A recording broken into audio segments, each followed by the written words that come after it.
still hot. All right. So the last part of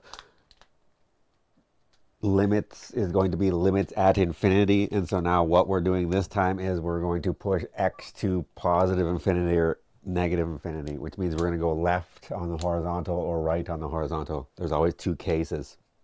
When we do that, there's going to be three cases for L. L can be a finite number when we go to positive infinity, or it can be positive infinity, or it could be negative infinity. And when we go in the other direction, we could have that it's a finite number, L, or it can blow up and be positive or negative infinity. To illustrate that, if we look at 1 over x cubed, at both positive and negative infinity, we get the horizontal asymptote y equals 0 and y equals 0 in both directions. This is going to be the clever trick that we use for limits at infinity, and then there will be one more called conjugation. And I forgot my iPad. It's over there somewhere. We'll cheat. And I got a couple examples cooked up too. So, and then this one shows us at both positive and negative infinity, we get positive infinity, or at negative infinity, we get negative infinity, and positive infinity, we get positive infinity is what it's telling us. The graph is blowing up in different ways. This is positive infinity, positive infinity. So x squared has that it blows up in positive in both directions as we go to negative infinity or positive infinity. As we go to negative infinity, x cubed gets negative arbitrarily large, and as we go to positive infinity, x cubed gets arbitrarily large positive. But 1 over x cubed gets arbitrarily close to 0 in both directions. This will be the key. The 1 over these, or the reciprocals, all go to 0 at infinity. And we're going to pull out the largest powers of x's, and that'll be our clever trick at infinity. Let's check that out.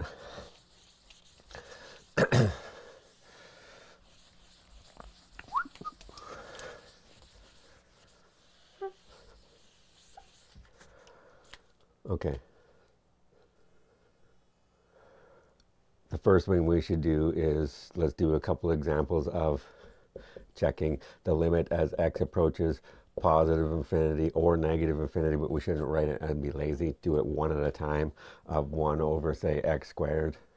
The limit as x approaches negative infinity of 1 over x squared. The limit as x, say, just approaches plus or minus infinity, if you want to be lazy, of 1 over x cubed. All of these, the point of this is a standard function. This is the standard function we're going to use. This is why I prep you before we start. It doesn't matter what the power is. It could be a 4 or a 2. All the even ones are going to behave the same. They're going to behave that they look like Atari functions. So 1 over x to the 4 looks like this. 1 over x to the squared looks like this. This one will be a little bit flatter, but the higher the power. But then this one, 1 over x cubed, will look roughly like this. And then what we're doing is pointing out that they all go to 0. And that'll be our formula that we use for any power of n for these reciprocal functions. We want all of these to go to 0. They all do. So what this says is this is going to equal 0. This one is going to equal 0. This is going to equal 0. They all do. So their theorem that they give is, I'll give it and then we'll highlight it. It doesn't matter what the power is. If n is any positive integer, then the limit as x approaches plus or minus infinity of 1 over x to the n is equal to 0. And that's what this is describing. Is all the powers go to 0 at infinity, which says that y equals 0 is a horizontal asymptote. We're going to get into, I'll remind you of this, and then we'll redo this when we do curve sketching of functions. So we'll talk about horizontal asymptotes. But 0 is a horizontal asymptote for all of these Atari functions or reciprocal functions. And that's the clever trick that we're going to use to do the more complicated functions. Pull out the highest power of x, get all these 1 over x ends, they all go to 0 in the expression, and then we can simplify and find out what happens. And the other dirty trick is going to be conjugation when we have a horrible square root. Let's do that. I also need my tablet to cheat.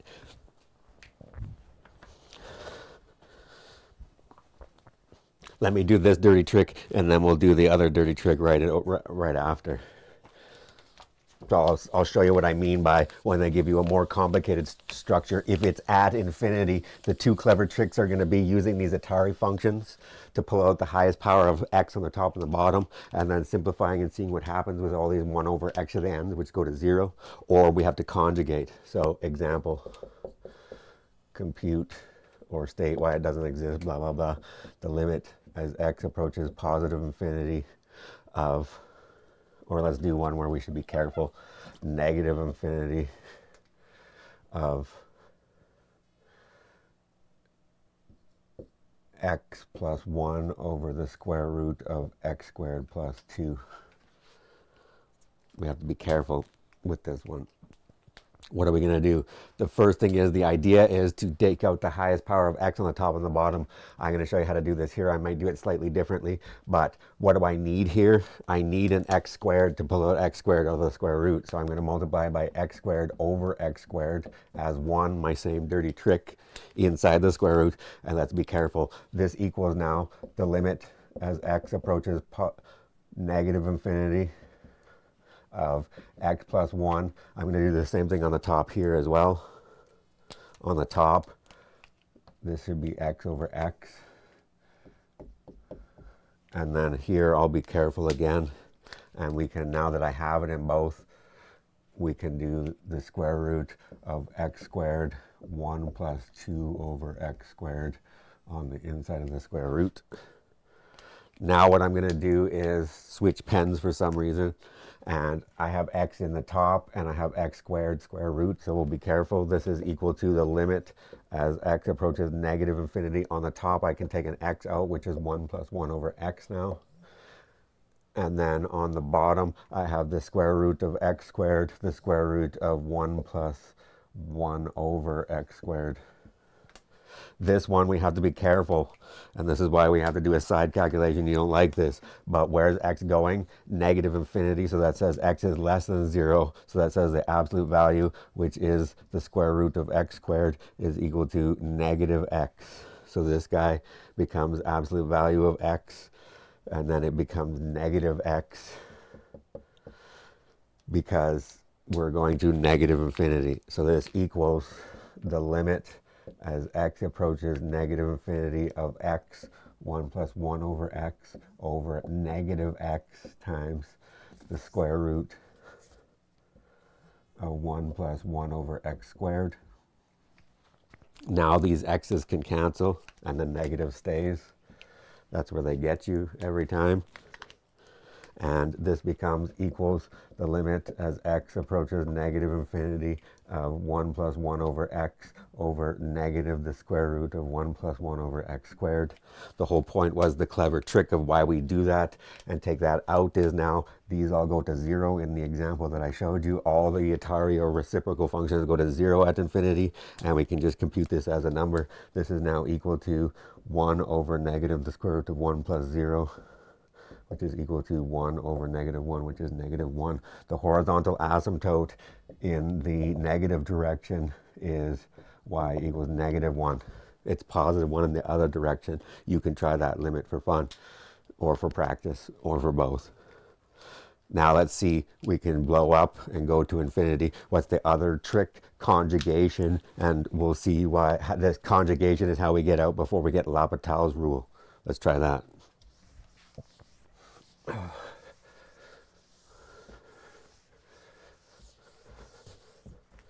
Plus more coffee, so cheating.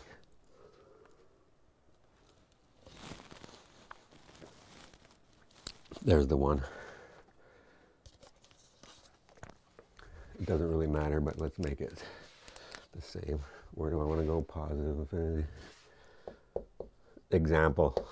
Limit as x approaches positive infinity of the square root of x squared plus 5x minus x. Let's see if I got that right. Let's load another one too. Yeah, that seems good. Good thing I went through the tablet. I'll stick on a tablet / squeeze theorem. We'll add that into this video. Ha ha ha ha ha. There, now you know I added an addendum. Let's do this limit. This one's going to be, what happens here is we look at where we're going. It's positive infinity. So that's always where you should be looking first. Where am I going? And then I see if I put that in there, this guy would go to infinity and x goes to infinity. And this is infinity minus infinity. And yes, for any a in R, we have that a minus a is 0. But positive infinity is not in R.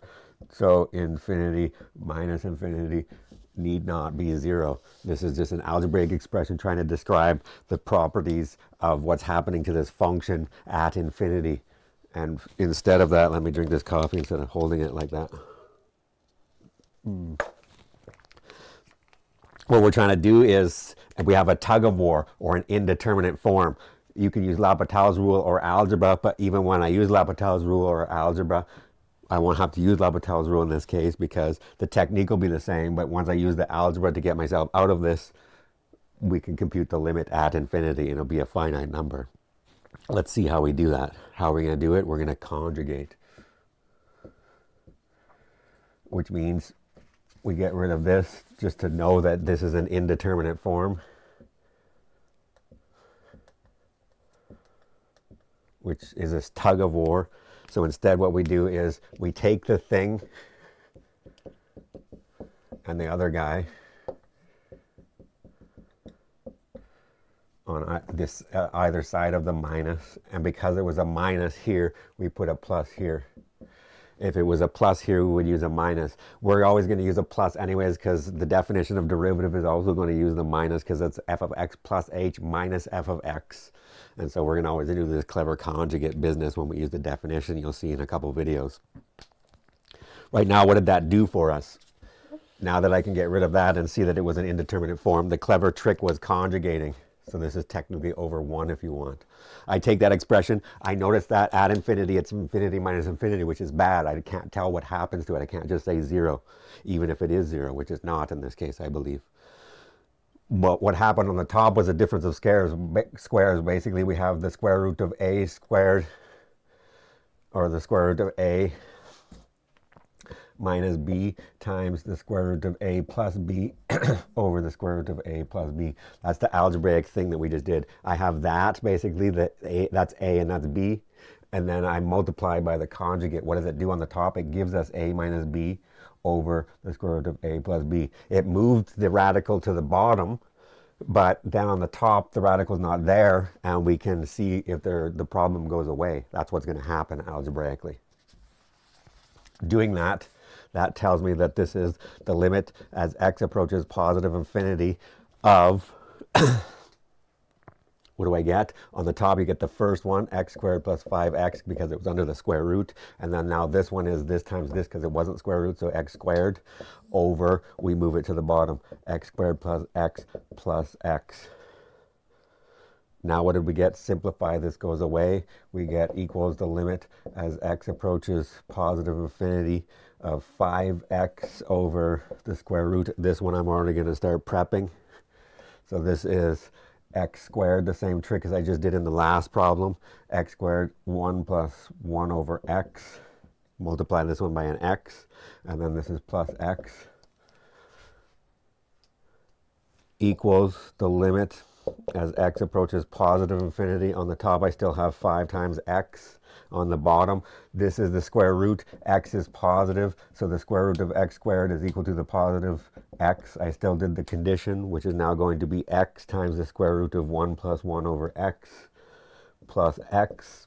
I can factor the x out of both terms, which is equals the limit as x approaches positive infinity of x times x times 5. We're going to rewrite this one, times the square root of 1 plus 1 over x plus 1. This x now cancels. This gives me the limit as x approaches positive infinity of 5 over the square root of 1 plus 1 over x plus 1. This one goes to 0. And I get equals 5 over 1 plus 1, which is 2. So not 0. Infinity minus infinity was 2.5 in this case. You can't always say that. You have to conjugate, then do the other dirty trick of pull out the highest power of x on the top and the bottom so that all the Atari functions go to 0 and you get a finite number. let's do one more squeeze theorem.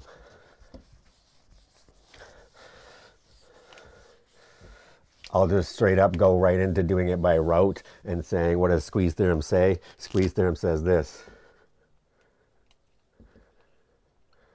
Someone's buzzing in my pocket. Just a second, we're almost done.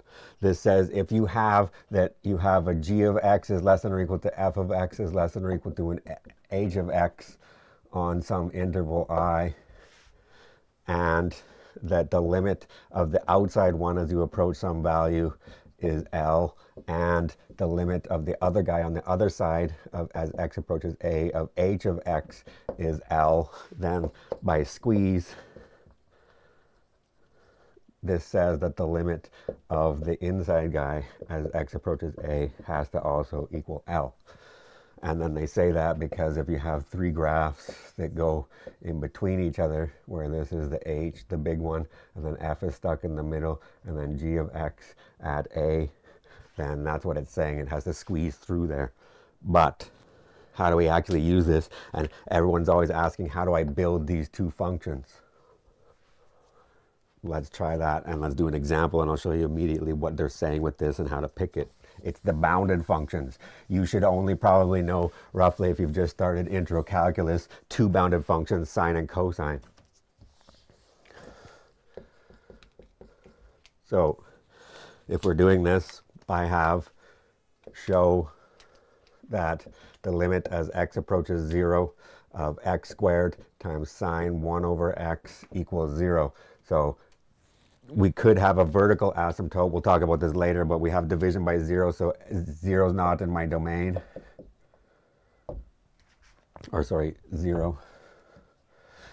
And so we have to check there, do we have a problem there? And that's exactly where we're going. So if we have division by 0, we have a potential what we call vertical asymptote. What we're going to show is that this is equal to 0. So x equals 0 is not a vertical asymptote, is what this problem is actually going to tell us. We're going to use squeeze theorem. How do I know that I'm going to use squeeze immediately? The only two bounded functions you have are sine and cosine. No matter what the angle is, -1 is less than or equal to sine 1 over x is less than or equal to 1, and same with cos would be true. Yes, it's not defined at 0, but wherever it is defined, it's still stuck between -1 and 1. That's what it's saying. And then what I do is I start with those and I build my function from this. So solution. Starting from this, I have -1 is less than or equal to sine 1 over x is less than or equal to 1. X squared is positive, so if I multiply both sides or this inequality by x squared, I'm building my function from this starting guy. So I need this, so that's what I'm multiplying by. And because it's positive, I get -x squared is less than or equal to now my function, g of x, or f of x, is less than or equal to h of x, which is x squared.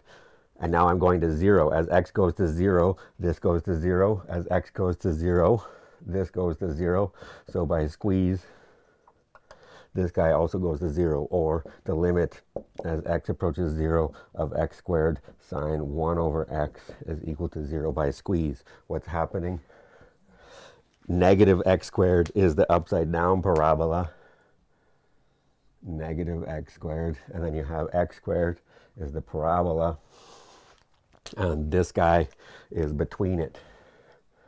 So even though it's not defined there, it's doing something roughly like that.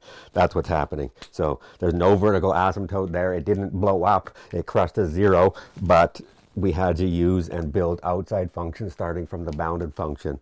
We'll see you next time.